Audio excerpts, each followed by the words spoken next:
Seguimos aquí en el living, ahora recibiendo a Alvarito Carballo. ¿Cómo dice que te va? ¿Todo tranquilo? Muy bien, por ¿Cómo suerte. viene tu día del 1 al 10? El día del 1 al 10, entre 7 y 8. 7 y 8, bien, notable. Sí. Tuve una mañana distinta a lo pero habitual, para que fue lo ser que lunes. pegó muy alto. Claro, habitualmente los lunes grabo historias propias. Sí. Nadie tiene por qué saberlo, pero explico Claro, de dónde viene lo bien. positivo A del día. Mañana voy a... La entrevista no se grabó esta semana porque el entrevistado que voy a grabar esta semana es Luis Alberto Carballo, que a la hora que grabamos historias propias habitualmente está al aire en Canal 4. Claro. La grabación quedó para mañana martes. Eso me permitió pasar la mañana lunes en casa, almorzar con mi compañera y con mi hija, llevarla juntos hasta el jardín, y eso te hace arrancar en otro lugar. Ah, pero qué maravilla. Claramente un 7 u 8. Mañana, martes, tengo que grabar eso, tengo que grabar otra cosa en la tarde, no va a ser importa, un día pero mañana es apestoso. mañana, hoy Pero es hoy, y hoy es un entre 7 y u 8. 8. Una maravilla. La verdad que arrancar una semana así da mucha envidia y la verdad que te felicito. Si hubiera sabido quién era Roberto Fontana Rosa. Dicho esto, vamos a hablar de lo que nos trae aquí a la columna de Alvarito Carballo, que obviamente está incorporado a historias propias al programa, pero también nos trae una recomendación literaria, ¿verdad? Exacto, mira, se lo estoy mostrando ya a Silvana. 100% Negro es un libro de cuentos inéditos de Roberto Fontana Rosa, que no es un folclorista como vos pensabas. No, pero ¿por qué? Porque ¿Qué necesidad hay que ponerle? saber que los jóvenes tienen esto de que no se enteran pero de las ¿sabe cosas. qué virtud tienen los jóvenes? Estudian, Que van a vivir y más que existe nosotros. la internet. Y bueno, uno se puede enterar quién es el negro Fontana Rosa. Bueno, la cuestión es que ¿por qué estamos con este libro que se llama 100% Negro? Negro era el apodo que tenía Fontana Rosa. La editorial Planeta armó una biblioteca de libros de Roberto Fontana Rosa, ha reeditado, no sé, El Área de 18 y Bestseller, que son novelas, ha reeditado un libro de cuentos que es La Mesa de los Galanes, que La Mesa de los Galanes, que le da, por ejemplo, nombre a un programa radial que hay a la tarde de Océano, era el nombre... Desde el Sol, perdón. Ay, qué viejo que estoy yo también. Sí. Disculpas por el lado. No, tranqui. La cuestión es que la Mesa de los Galanes era la mesa que tenían en el bar El Cairo de la ciudad de Rosario, Argentina, Fontana Rosa y sus amigos. Eran de juntarse en el boliche, a conversar y a pasar horas, de donde salían muchas de las anécdotas y los cuentos que él después plasmaba. Desarrollaba, claro. Un tipo con una capacidad de observación brutal y con una capacidad de llevar eso al mundo del arte de una manera muy sencilla también. Pensemos de repente que sus comienzos o lo que lo hizo famoso en un principio fue el mundo de la historieta y de la caricatura. Él es el creador de Inodoro Pereira, un gaucho que andaba siempre con un perro. Y un día le preguntaron, ¿y por qué el gaucho Inodoro no tiene, en vez del perro Mendieta, por qué no tiene un caballo?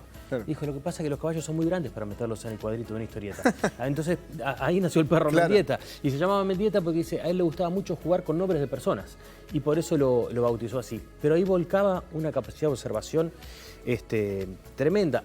U otros personajes más caricaturescos, si se quiere. Había uno llamado Buggy el Aceitoso, que era el extremo paradigma del recio de la Segunda Guerra Mundial, ¿no? El Gurkha insensible. El combatiente. El combatiente, pero mira, hay en una historieta, Buggy está con una mujer en un bar conversando y le confiesa a ella que dice, sos la primera persona que me despierta una emoción. Y ella con una cara de enamorada que salía del cuadro de la historieta le dice, ay, Buggy, qué lindo, ¿y qué sentiste por mí? Asco, de ese tipo. Ese era el personaje y ese tipo de humor manejaba ahí, muy distinto al de Inodoro, porque Fontana Rosa manejaba registros muy diferentes. Pero yo traje cosas, bueno, y su capacidad además de manejo del idioma y del ingenio lo llevó a trabajar años, por ejemplo, con Lelutier y lo llevó a participar, mira esto, un detalle muy curioso, de un Congreso Internacional de la Lengua Española que se hizo en Rosario, Argentina, en 2004. Ahí se mandó una disertación en defensa de las malas palabras que hizo que casi lagrimiera de risa, por ejemplo, Julio María Sanguinetti, que era parte del panel que estaba ahí, cuando Fontana Rosa empezó a destacar la importancia de la letra T en la palabra pelotudo. Claro. Y a defenderla como insulto. Después decía, ¿por qué hay unas palabras que son malas? Y empezó a jugar con la idea de que si eran agresivas con otras, o si era porque estaban mal construidas.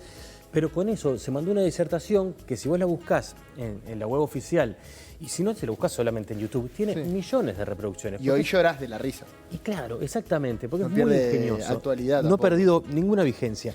Lo que pasa es que quizás, perdón que te corte, No, Alvarito, dale. pero tiene que ver mucho con lo que es el Río de la Plata, ¿no? También, esa cultura, bueno, o esa absorción de lo que es la sociedad, que muchas de las cuestiones son o la caricaturización de eso o la propia ironización de Claro. eso que vivimos. Entonces, Total. causa muchísima gracia, porque no es solamente lo que vivimos, sino de reírnos de lo que vivimos. Y claro, desde dónde lo miramos y con qué capacidad, por ejemplo, humorística o de sátira lo podemos tomar. Había Albert Camus, el francés, durante un tiempo jugó de golero al fútbol.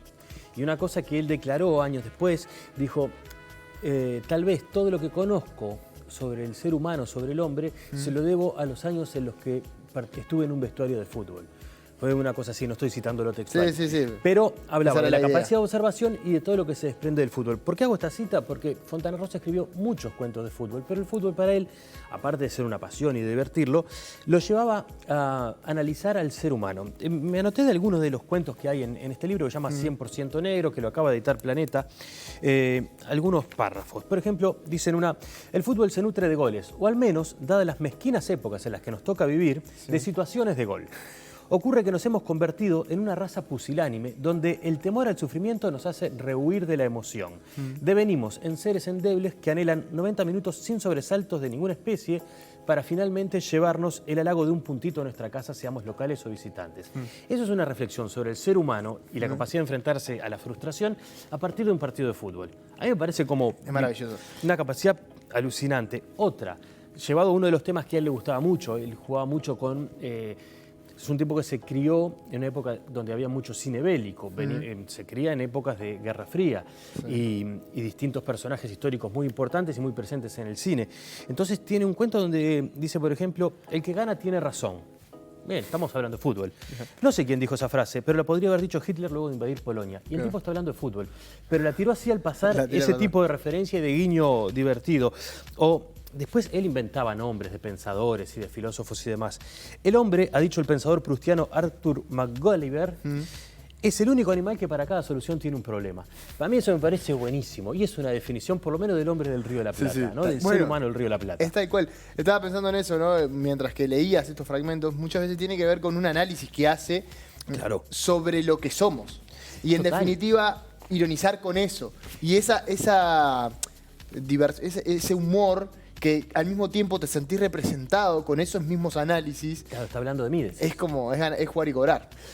Por ejemplo, esto yo te decía la mala palabra, vos te das cuenta cuando decís una mala palabra en qué letras te afirmás. Y cuando el tipo te habla de la T, de pelotudo, decís, tal cual. Mirá qué razón tiene. Y si no era la T, era la P. Pero también explica la fuerza que tiene la P en algunos insultos. Es alucinante. Eso es capacidad de observación. Tal cual. Y posteriormente la capacidad de transformarlo en un cuento o en una obra. Sí, o en esos relatos que le aporta otra condición, que no es simplemente el análisis liso, sino que es la interpretación más la conjugación de ciertas palabras que definen o dan mayor especificidad a lo que quiere decir. Claro, y transforma todo eso en un cuento que sea entretenido, que en algunos tiene pasajes más humorísticos, que en otros tiene pasajes, si querés, más reflexivos, pero juega mucho y te engaña, logra engañarte. Vos sabés que son cuentos escritos por Fontana Rosa, sabés que juega con eso, pero lees la contratapa y dice, poca gente conoce este capítulo de mi vida, y en esa gente incluyo familiares y relaciones muy cercanas. Y vos pensás que es una confesión real. Claro. Me estoy refiriendo a los 2 meses que fui piloto de combate a bordo del portaaviones americano First Toad. Y entonces vos decís, lo voy a googlear a ver si es cierto. Obviamente que después lees el cuento y te enterás, pero la capacidad en pocas líneas de ser verosímil y empaquetarte y llevarte para ahí, para mí es una gran virtud que tiene que lograr un escritor. Y pasa es con envidiable. Totalmente. Y pasa lo mismo con la viñeta que mencionaste de la historieta, que decía, bueno, uno se pensaba que realmente le había sacado una cuota de amor a ese aceitoso Boogie, y finalmente no, esto es lo contrario. Era exactamente lo contrario. O sea, juega mucho. Entonces a mí me gusta mucho la literatura Fontana Rosa, supongo que se nota, pero bueno. ¿Qué pasa? Fontana Rosa tiene otra particularidad. Logra llegar al reconocimiento, incluso académico, por ejemplo, que lo lleven a hablar al Congreso Internacional de la Lengua. Estaba en la misma mesa que Pérez Reverte, que es integrante más allá de que es periodista y todo lo demás, integrante del Consejo de Notables de la Real Academia Española, ¿no? Argentina siempre tuvo una discriminación muy fuerte, estaba muy marcada en algunos intelectuales como Jorge Luis Borges. Borges, por ejemplo, cuando era la final del Mundial 78 en Argentina, organizó al mismo tiempo, a la misma hora, una charla en la Biblioteca Nacional. para desprenderse y ponerse la vereda opuesta a esa cosa. No tuvo que ver con que era la celebración de la dictadura argentina. No, él quería oponerse a esa cuestión popular, populacho, masa. Sí.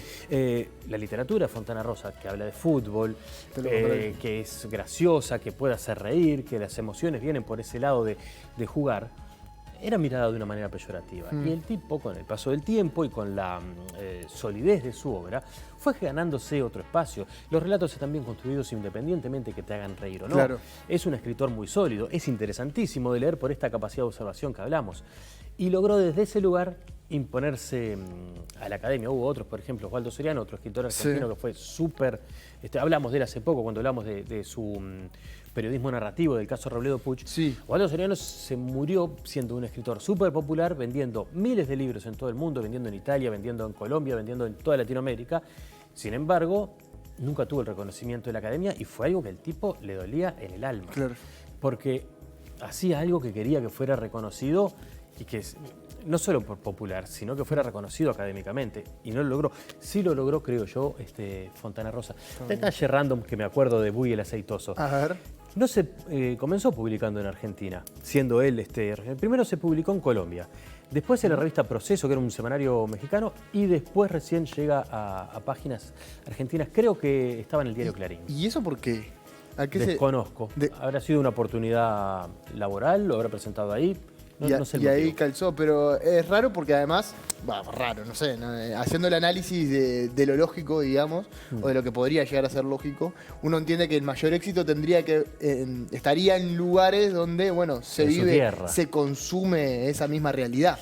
Sí, pero... Quizás es similar en Colombia, la verdad desconozco. Pero... Tal vez un día se cruzó con alguien, no sé, esto es especulación pura, son Sí, hipótesis, sí. Estamos hablando en la mesa de los galanes Opinión, en el no bar El información. Cairo, ¿no?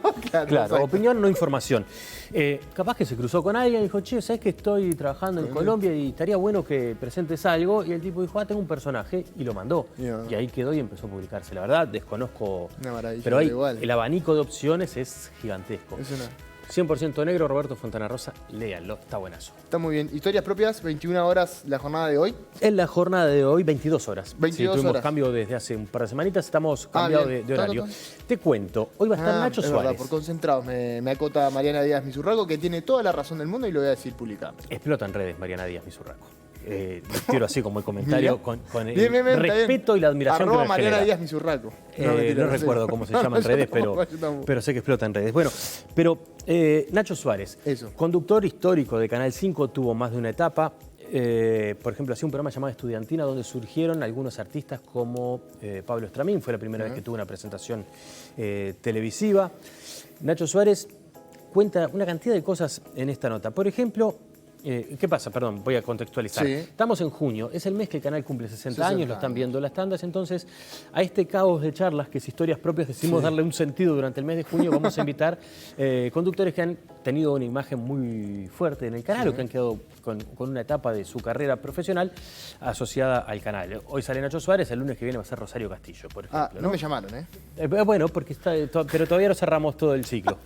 La cuestión es que Nacho empieza a evocar esas épocas y cuenta cuando lo terminan echando del canal. Él dice que tiene el raro privilegio de haber sido echado de todos los canales y de todos los medios en los que trabajó prácticamente. En épocas de la dictadura por llevar a un cantante que canta una canción muy particular, mírelo y se van a enterar. Bien. Pero él cuenta de su orgullo de estar en la pantalla de Canal 5 y, por ejemplo, asistir a las inauguraciones de las antenas repetidoras en distintos puntos del país. Bien. Entonces hay una historia buenísima que él está en Rocha, él es oriundo de Rocha además, ¿no? Pero Sí. estaba en Rocha y tenía que llegar a Colonia a la inauguración de la antena en Colonia. Sí. Él que iba a hacer todo para llegar. Arranca en una avioneta con un amigo y la avioneta en la mitad del vuelo tiene un problema y tiene que hacer un aterrizaje forzoso, que lo hace, no sé si es por Durazno, por Florida o por dónde. Y ahí se baja. Después, imagínate, estamos hablando de unos cuantos años atrás, no era la misma comodidad de ahora.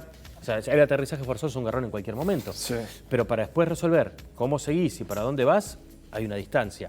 Bueno, Y un se tiempo bajó, también. hizo no sé de dónde, logró que apareciera un auto y que lo llevaran a Colonia para llegar en hora, porque él cuenta el orgullo que le daba pertenecer a esa pantalla como tipo del Claro. interior que había valorado la llegada De esa del canal. antena. Claro, entonces era muy fuerte. Habla de su llegada a Montevideo y cómo lo deslumbra el neón. A pesar de que él llega en una época muy oscura de Montevideo, llega a las inundaciones del 59, entonces dice que llegó una Montevideo que era oscura, pero se entra a relacionar con la bohemia que había en la ciudad y con una bohemia cultural. Nacho fue un periodista cultural de toda la vida. Él dice que, además, que en todos los medios en los que estuvo, salvo en Canal 5, le decían: Nacho, déjese de joder con eso de la cultura. Así lo cuenta él textual, por eso lo estoy citando. Él se fue embebiendo en esa cultura que había acá, fue haciéndose amigo de gente de teatro, de cine. Después tuvo un ciclo de varios años acá en el canal que llamaba Un día en la vida de. Acompañaba, yo qué sé, a Rosa Luna, por ejemplo, por hablarte de un artista popular. Todo un día. También a China Zorrilla. Y era, bueno, era una entrevista también de larga duración, acompañando, recreando un día, recreando la vida. Nada, para mí fue una charla divina. Buena, sí, preciosa de tener con él. Además, me imagino que allí el periodismo cultural, que también te abarca a vos, entre otros temas, también te interesa en ese sentido de poder intercambiar con un periodista. Sí, mirá, llegamos a una cosa interesante. Tenemos un amigo en común que es periodista cultural que me contó una anécdota de un encuentro que tuvieron este amigo que se llama Federico Arregui, Eduardo Darno Jans y Nacho Suárez, ya en las últimas épocas del Darno, cuando el alcoholismo lo estaba rompiendo todo. Y Nacho cuenta una manera muy dura que tuvieron de encarar al Darno para que tratara de reaccionar. Al mismo tiempo que dice que él tenía un convenio con el del boliche, que era el bar Los Girasoles, porque Nacho tenía un programa en Radio Carve, entonces cuenta que él tenía un canje, ¿no? Y entonces nombraba el boliche y antes de ir para la radio hacía una escala, como que fuera a comer él, pero en realidad lo que hacía era que llevaran comida para la mesa donde estaba el Darno. Mirá. Entonces decía, a un amigo en ese estado de necesidad física y que capaz que su único plan del día era tomar un whisky, no podíamos negarle que se tomara el whisky. Pero yo quería que por lo menos comiera. Me pareció de una humanidad tan dolorosa como generosa, ¿no? Sí, tal cual. Bueno, todo eso habla Nacho Suárez hoy, a mí me encantó. 22 horas en la pantalla de Canal 5, historias propias. Nada más que pedir con Nacho Suárez y quien está con nosotros hoy, Álvaro Carballo. Como siempre, un placer recibirte y tenerte por lo menos para charlar un ratito. Al contrario, el placer es tuyo. El placer es todo mío, sin lugar a dudas.